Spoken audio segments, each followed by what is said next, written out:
Hello and welcome to It's On the Podcast, a brand new weekly podcast from the team behind It's On Cardiff. I'm Harvey Jones. And I'm Ian Fernando, and we're joined with the awesome Nathan Palmer. Nathan, how are you doing today? I'm doing good. I'm doing okay. Busy day? Busy. And there's lots of stuff to do. And then I'm just trying to have little breaks in between, and then not feel guilty about it. Yeah. I mean, what is a busy day for you then? Is it always non-stop? So it depends. So like I could start my day at 6 and not leave the studio till 10 in the night. It just depends. It just depends what the workload is at that time. And then I have to spread myself and give certain bits to certain people to help me just to meet deadlines. So for anyone who doesn't know who Nathan is, Nathan, if you just do a quick little kind of like rundown, like kind of what do you do? Like what I do for work or what I do outside of Or work. who is Nathan Palmer, fashion designer? I think I've said that so many times now. Even at my age, I'm still, discovering new things about me. I'm still trying to learn about myself. I'm picking up like new hobbies and new interests, just so I can have that separation from work and home life. And I just do whatever that can keep my mind peaceful. Yeah, in a nutshell. If we're talking about like work-wise, then pretty much, I'm making clothes for 2-year-olds to people in their 60s, 70s. If it's creating them suits, skirts, dresses, shirts, all sorts. But whatever I can get, under the foot of the sewing machine, I'll have a go. So, I mean, let's go back. Let's go right the way back to kind of the beginning. Obviously, we're not going to go all the way to kind of like school level, but where did it all start? Well, funny enough, it started when I was a young boy because my godfather was a tailor. So, like after Sunday school, I would go over there because he'd be, making rice and peas, all the Caribbean food. So that for me, I'm there. But then because he was a tailor, he would have me doing, small jobs, putting the thread through a needle, sewing a button on, so on, cutting patterns. So I had a little introduction to it then. What kind of age were you then when you were out? I would say 10, Okay. It's just 9, 10, 11, around those. Was it like a strong passion, or was it just like an interest, like kind of like, sewing on the odd patch to your clothes? To be fair, it was more of a chore because you didn't really have a choice. You've got to do this. So I do it, and then it was done. You can go there and be a kid, do the whole run around, making a mess and just winding people up, getting on people's nerves. So that was my introduction to it.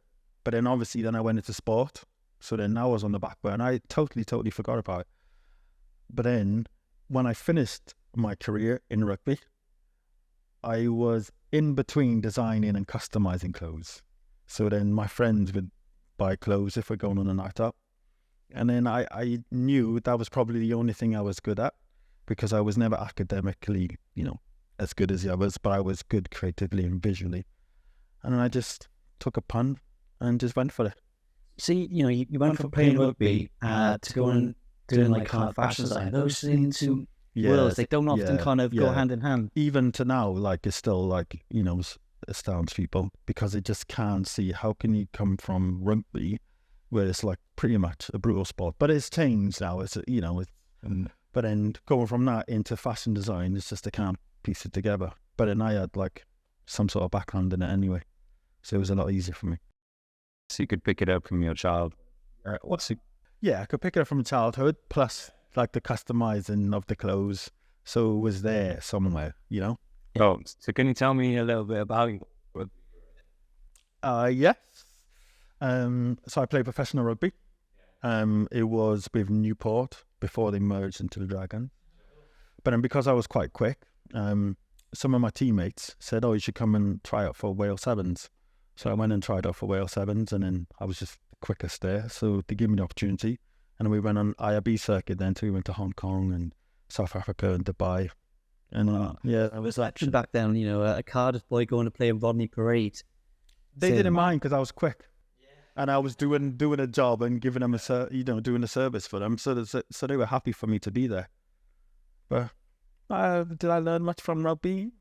Yeah, I guess, learn how to be a team player, But then saw a lot of the world, yeah. But with fashion design, a lot of it's by yourself. You know what I mean? So you have to be able to motivate yourself, push yourself, encourage yourself. You know, you're a coach either side. So I suppose having a sport background, it does help me with my work, even nowadays, and especially with the connections that I made. And what type of clothes were you making back then? I mean, you used to like customize it, but were they men's clothes or were they? Yeah, definitely men's, because men's would have been so much easier, and it is a lot easier, and it's still easier now. So it would just be like t-shirts, hoodies, those kind of things, using paints, hand paints, but a little bit of spray here and there over a stencil. Do you still have any kind of your early stuff? Unless I go in my mum's attic, there could be a gem there somewhere. A treasure chest. That's it. There's probably stuff in there where you've forgotten about. So I don't really know. Really? So then you went on to kind of designing clothes, left the sport behind. So when did like a big break happen? Because you don't just go from, you know, doing a couple of customizations to, you know, tailoring suits for kind of like football players at weddings and, you know, launch your own brand, is it? So how I managed to get like a smidge of a foot in the door. So I'd finished rugby, and then the family started. But then I went back to rugby, and I was playing for Canton, so Canton RFC. And then so they found out that, you know, I had my own clothing brand, you know, doing polos, you know, sewn from home and whatnot. So they asked me to make the polos for the team. So I made the polos for the team. So this was going to be the polo that we would use after matches, so everyone knows that's Canton. And we were invited on Scrum 5. So then on Scrum 5, we were there, sat in the team. And then Jason Mohammed was presenting. And he's like, so the show had finished, or no, I think it was even between the show, where like they have a little interlude or whatever you call it. And he saw our polos. And it's like, oh, those polos look like nice. Where'd you get them from? And I'm sat there, innit? So they're like, oh, he made them. So I just took my opportunity. I had business cards. I was like, oh, Jason, can I catch up with you and can I make you a suit? And he said, yeah, exchange details. And then I think it must have been a couple of weeks. I was over at his house. We were having a cup of tea, sorted out of like his measurements, went away, made a suit. And then the relationship grew from there. I mean, he's a great guy anyway. He's one of these guys, doesn't matter if you go to kind of events, you know, you're always guaranteed to kind of see Jason Mohammed there, just being a general civilian. Yeah, he's definitely the pride of Wales, I think. Because he covers so many bases. Just from being like, you know, multicultural and speaking Welsh, bloody people love him from sport. You know, he is like intelligent. The all-rounder. Yeah. And do you still, you know, you still in contact with him now? I haven't caught up with him for a while. Yeah. But the thing is, because you're always moving, sometimes you got to put effort into keeping the relationships going. So obviously Jason Mohammed was the first one you did, and then you've gone on there to kind of design suits for, you know, some Ian Wright you mentioned, and some, you know, huge names. You know, just tell us a couple of people who were. So who I can remember, so it'd be like Ian Wright, Graham Norton. Are you doing Graham Norton? Yeah. Wow, that's because he's a suit guy, isn't he? Yeah.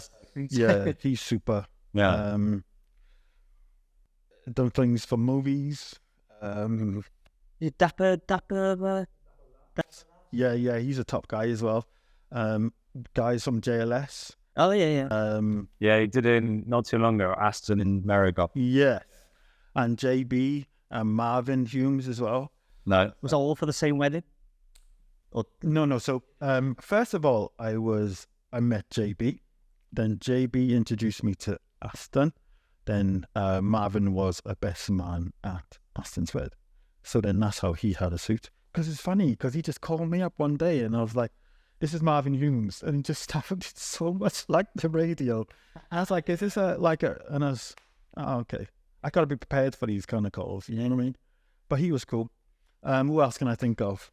There's like Sam Warburton, Liam Williams. There's quite a few. Because he's only just got married, I mean. Yeah. I mean, I'm assuming they're all wedding suits, but. So Sam was multiple, but I didn't do his wedding suit.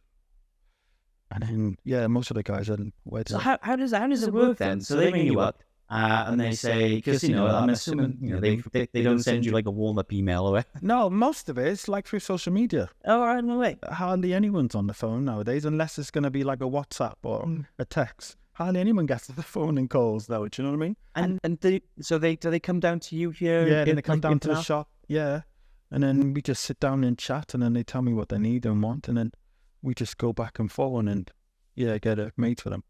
That's brilliant. So as a kind of an initiated person, what's a bespoke suit look like? What kind of experience do I get? A lot of people, right, get it muggled up between made to measure and bespoke. Okay. Right? So I would say it's custom. So if it was bespoke, then I'll be charging like $4,000 because it takes me at least 3-4 months to make because I'm cutting it on their body. Plus I have to make a 12, which is a template. Okay. So put bespoke to the side. And then with made to measure, you still get a kind of a bespoke service because you're still choosing, the amount of buttons, the amount of pockets and whatnot, styles and stuff. But I make it made to measure. And then that is a lot more accessible. Yeah. Mm-hmm. So when I've kind of got the final product, when I'm wearing that suit, what about that suit says like that's a Nathan Palmer? Do you have like a signature style? Yeah. So like I have an in-house style. So I love peak lapels. Sure. So I suppose you'd be able to understand. These lapels, are they? So those are the collars. Oh, okay. And then the lapels are the things that come out of the side. Okay. So I love a peak lapel because that can differentiate. No, you don't have no lapel on the shirt. You only have a collar. Okay.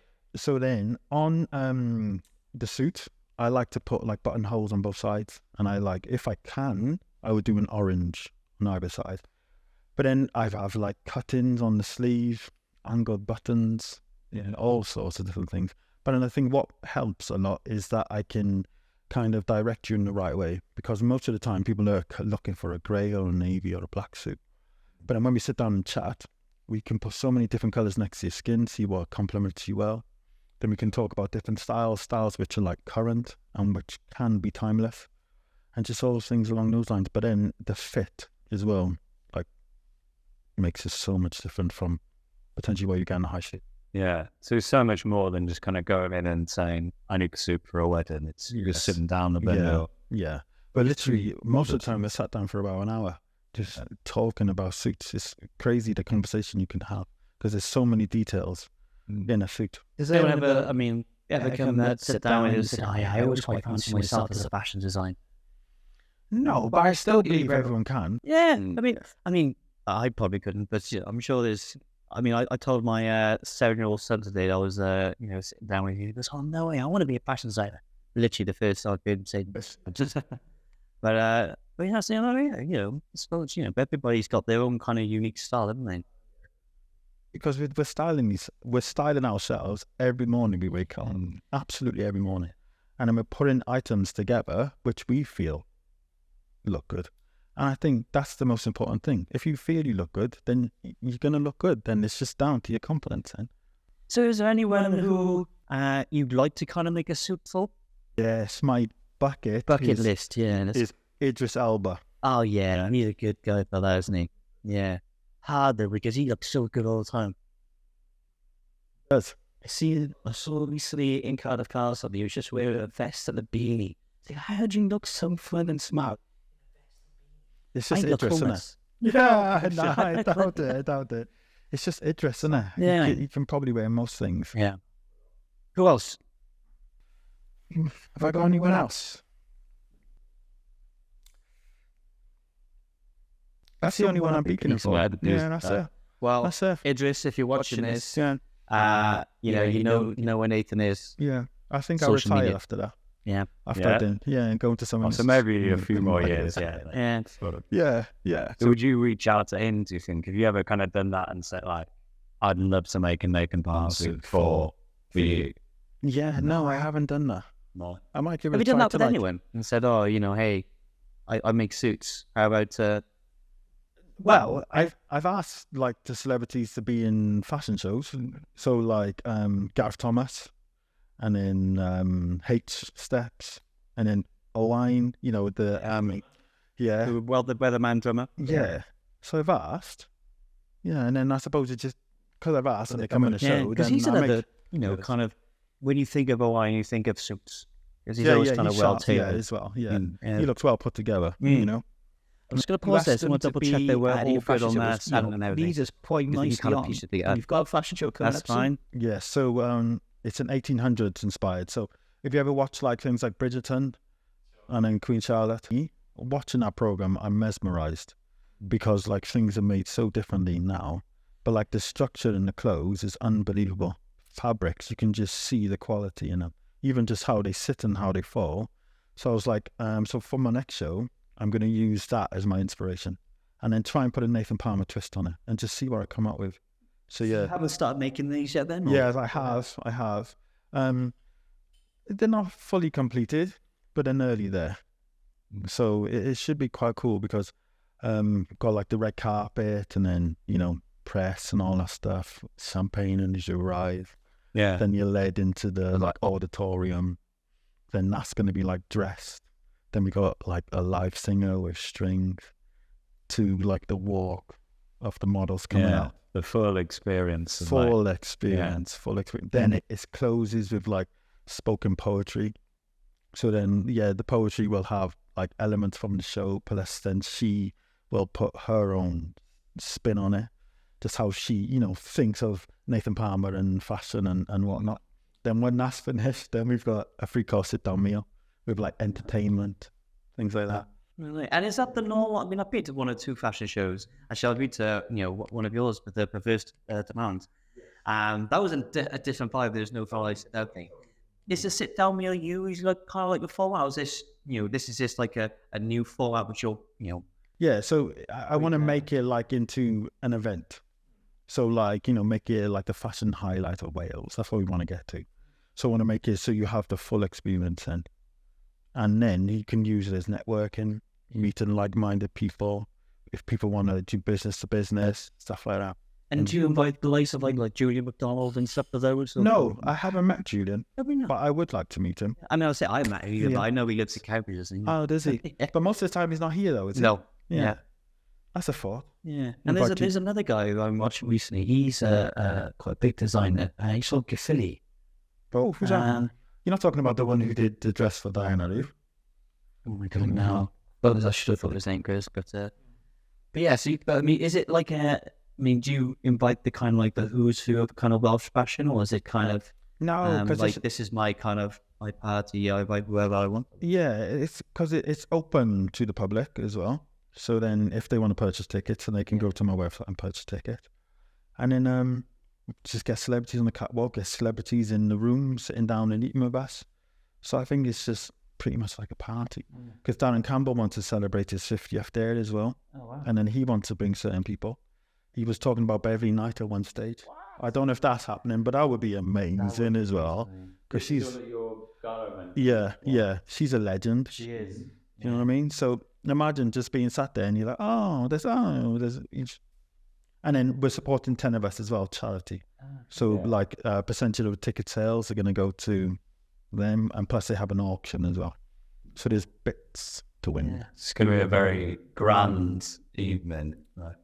In God's It's in name. the Royal Welsh College. Royal Welsh Music College and- of Music and Drama. Yeah. Yeah. And so there's like a stunning building next to the Stunning. park as well. Stunning. And then the auditorium was like, it blew me away. I was so happy when I saw it. It's almost like an inside-outside place, isn't it? Inside, outside. And then the food should be tidy as well. Yeah. Mm. Is that who's doing the food then? Is it? They are. Oh, they so are, yeah. they're doing the catering. Yeah. Starter, main, and a dessert then. Yeah. Yeah. Wow, sounds great. Should be fab. Yeah, Are you coming? Yes, yeah. We'll put along. It's black tie though. You go is wear it- tux. I have, yeah, too. Recently, I was forced to kind of sharpen up my black tie wardrobe. Okay. So I do have at least one black tie. Nice. I mean, not like what they call it, cut suit, like a dinner jacket and I've done in, like a dinner suit. Can't remember what I'm. I don't know. I can't help it. I know, like either. top hat and tails. Yeah. Oh, I don't go that far. It's not like a top hat and tail thing. But you know, the ones where you have to kind of do your bow tie. I sound like a dinosaur here, don't I, on the booking? But yeah, no, it sounds fantastic. So when is that? 7th of October. 7th of October. So we got like, maybe 7 weeks now. It comes around so quickly. It does. It's like, I don't know, when you got a wedding or something, you think you got loads of time, and next thing you know, you're getting married just the end of the week. Yeah. You know? That's where sporting career comes in, the discipline. Like, yeah, You know what I mean? So it does help. Yeah. Well, that's so this has been brilliant talking to you. Like I said, we're gonna follow up with your fashion show. So we'll cut a long point, and do a little bit of a little deep look inside. But yeah, thanks for chatting to us. Thank you. Good luck with everything. Thank you. And yeah, hopefully speak to you soon. Cheers. Cheers.